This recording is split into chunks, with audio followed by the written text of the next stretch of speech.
বাংলাদেশের অন্তর্বর্তীকালীন সরকারের প্রধান উপদেষ্টা পদে দায়িত্ব গ্রহণের পর অধ্যাপক ডক্টর মোহাম্মদ ইউনূস একটি আলোচিত নাম। ডক্টর মোহাম্মদ ইউনূস বাংলাদেশী নোবেল পুরস্কার বিজয়ী ব্যাংকার ও অর্থনীতিবিদ। তিনি চট্টগ্রাম বিশ্ববিদ্যালয়ের অর্থনীতি বিভাগের একজন শিক্ষক ছিলেন। তিনি ক্ষুদ্র ঋণ নামক অর্থনৈতিক ব্যবস্থার জনক হিসেবে সমাদৃত।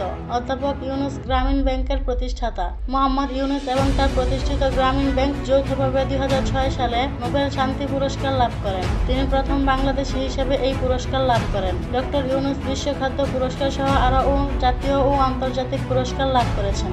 ডক্টর মোহাম্মদ ইউনূস 28 জুন 1940 সালে চট্টগ্রাম জেলার হাটহাজারী উপজেলার বাথুয়া গ্রামে জন্মগ্রহণ করেন। তার পিতার নাম হাজী দুলা মিয়া সওদাগর, যিনি পেশায় একজন জহুরি ছিলেন, এবং মাতার নাম সুফিয়া খাতুন। 2 ভাই ও 9 বোনের মধ্যে ডক্টর মোহাম্মদ ইউনূস ছিলেন তৃতীয়। তার শৈশব কাটে গ্রামে। 1944 সালে তার পরিবার চট্টগ্রাম শহরে চলে আসে এবং তিনি তার গ্রামের স্কুল থেকে লামাবাজার প্রাথমিক বিদ্যালয়ে চলে যান। 1949 সালের দিকে তার মা মানসিক অসুস্থতায় ভুগতে শুরু করেন। পরবর্তীতে তিনি চট্টগ্রাম কলেজিয়েট স্কুল থেকে ম্যাট্রিকুলেশন পরীক্ষায় উত্তীর্ণ হন এবং পূর্ব পাকিস্তানের 49,000 ছাত্রের মধ্যে 16তম স্থান অধিকার করেন।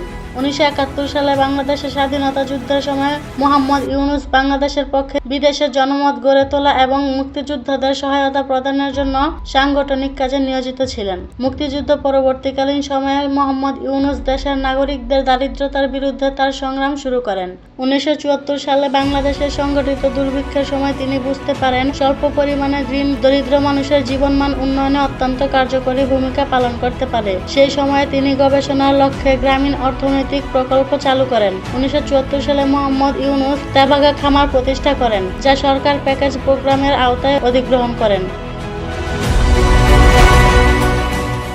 মোহাম্মদ ইউনূস 1996 সালে সাবেক প্রধান বিচারপতি মোহাম্মদ হাবিবুর রহমানের নেতৃত্বে গঠিত তত্ত্বাবধায়ক সরকারের উপদেষ্টা হিসেবে দায়িত্ব পালন করেন। তিনি প্রাথমিক ও গণশিক্ষা মন্ত্রণালয়, বিজ্ঞান ও প্রযুক্তি মন্ত্রণালয় এবং পরিবেশ ও বন মন্ত্রণালয়ের দায়িত্বে ছিলেন। 1969 থেকে 1972 সাল পর্যন্ত মোহাম্মদ ইউনূস যুক্তরাষ্ট্রের মিডল টেনেসি টেস্ট ইউনিভার্সিটিতে শিক্ষকতা করেন। পরবর্তীতে 1972 সালে দেশে ফিরে তিনি চট্টগ্রাম বিশ্ববিদ্যালয়ে অর্থনীতি বিভাগে সহযোগী অধ্যাপক হিসেবে যোগ দেন এবং বিভাগীয় প্রধান হিসেবে দায়িত্ব পালন করেন। 1975 সালে তিনি অধ্যাপক পদে উন্নীত হন এবং 1989 সাল পর্যন্ত এই পদে কর্মরত ছিলেন। 1976 সালে মোহাম্মদ ইউনূস গ্রামীণ ব্যাংক প্রতিষ্ঠাতা করেন। অর্থনৈতিকভাবে দরিদ্র বাংলাদেশী নাগরিকদের ব্যাংকিং সুবিধায় আনার জন্য এবং ঋণ প্রদান করার জন্য এই ব্যাংকটির অবদান রয়েছে অনেক। দরিদ্র নাগরিকদের অর্থনৈতিক উন্নয়নের জন্য এই ব্যাংকিং মডেলটি বিশ্ব দরবারে অনেক প্রশংসা অর্জন করে। তার এই অবদানের জন্য মোহাম্মদ ইউনূস এবং তার প্রতিষ্ঠিত গ্রামীণ ব্যাংক যৌথভাবে 2006 সালে শান্তিতে নোবেল পুরস্কার অর্জন করেন।